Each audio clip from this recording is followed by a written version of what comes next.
In this video, we will study about the third group of kingdom Protista, that is Euglenoid.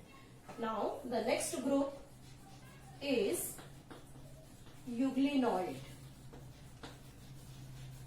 And the examples of this group Euglenoid is first Euglena and Paranema. These are the two examples of the group Euglenoid in kingdom Protista.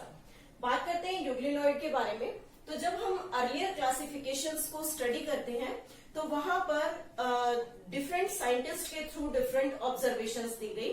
सबसे पहले अगर हम बात करें earlier classification की, earlier classification, तो उसमें क्या स्टडी किया गया? This euglenoid show the characters of both plant as well as animal. तो जैसे साइंटिस्ट ने इसमें प्लांट किंगडम के कैरेक्टर्स को नोटिस किया, प्लांट किंगडम से related, and the character to which the plant kingdom belongs और the basic characteristic of the Euglena, how we can place that Euglena into the plant kingdom. One is the photosynthetic ability. Some scientists observe the photosynthetic ability in this group of organism and hence placed in the kingdom Planta. लेकिन कुछ other scientist ने इस euglenoid group के members को animal kingdom में place करना start कर दिया. तो एनिमल किंगडम के क्या specific features show the animal like nutrition, so they are placed in animal kingdom. लेकिन दोनों एक दूसरे के लिए कॉन्ट्राडिक्टरी थे.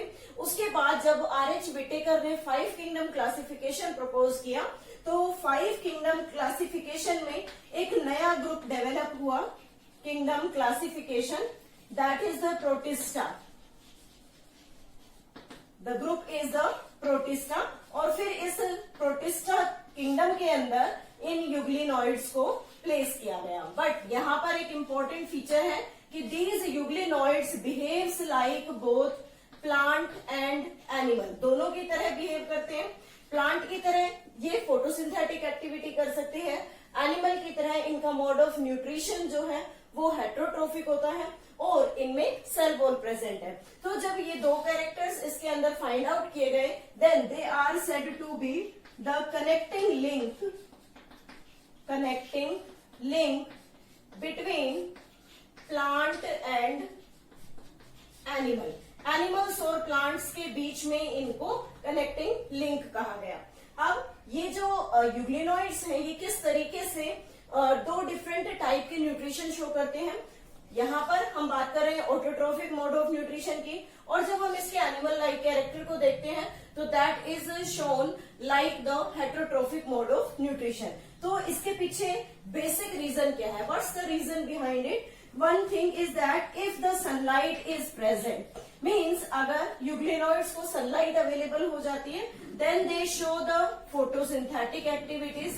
तब ये फोटोसिंथेसिस शो करेंगे. And when they are deprived of the sunlight, when deprived of sunlight, then they show heterotrophic mode of nutrition. फिर ये हेट्रोट्रोफिक मोड ऑफ न्यूट्रिशन को शो करते हैं. तो इस तरीके से जो कनेक्टिंग लिंक है that is plant and animal. Why they are connecting link? Because they can show the photosynthesis and they can show the heterotrophic mode of nutrition. Next आता है कि इसके हम अगर बेसिक कैरेक्टर्स को देखें तो कौन कौन से बेसिक कैरेक्टर्स यूग्लिना में प्रेजेंट होते हैं. तो फर्स्ट कैरेक्टर की अगर हम बात करें, the cell wall is absent, कि इनके अंदर सेल वॉल एब्सेंट होती है. Second, cell membrane is present. Cell membrane यहाँ पर प्रेजेंट है and that cell membrane is made up of lipoprotein. Cell membrane lipoprotein की बनी हुई है. But this cell membrane is covered by pellicle. Most important, pellicle, and this pellicle is made up of protein and elastic in nature. Elastic in nature. Pellicle, that is made up of the protein present around the cell membrane, and it is elastic in nature, which provide the flexibility to the euglena. Fourth, we can say that the most important characteristic, the chloroplast plus haploid nucleus is present in it. Haploid nucleus is present. Chloroplast, in which the different type of photosynthetic pigments are present. What type of photosynthetic pigments are there? Chlorophyll A, chlorophyll B, and xanthophyll. These are the photosynthetic pigment which match like to the plants. की plants में भी chlorophyll A और chlorophyll B जैसे photosynthetic pigments होते हैं, जिससे वो photosynthetic activities को show करता है. Next हम कहें कि यूग्लिना में basically two flagellums present होते हैं. One functional flagellum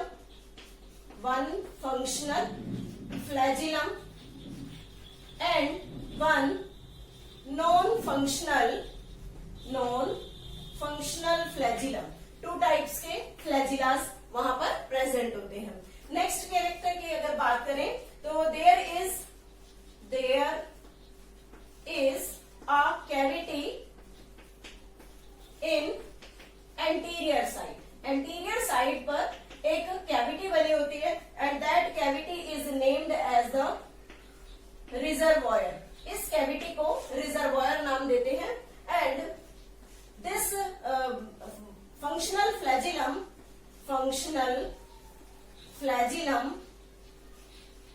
present at the base of reservoir cavity के बेस पर functional flagellum जो है वो अटैच होता है. Next character, the central vacuole, or you can say contractile vacuole is present. Contractile vacuole is present, and this contractile vacuole helps in osmoregulation. Means helps in balancing the water content in the euglenoid body. These are the important features of the Protista kingdom, including the euglenoid, and this is the basic detail of the euglenoid, where they are placed in different kingdoms in earlier classification, and after the formation of this 5 kingdom classification, it is placed in a particular group euglenoid in the kingdom Protista. In the next video, we will study about the next group of kingdom Protista, slime molds.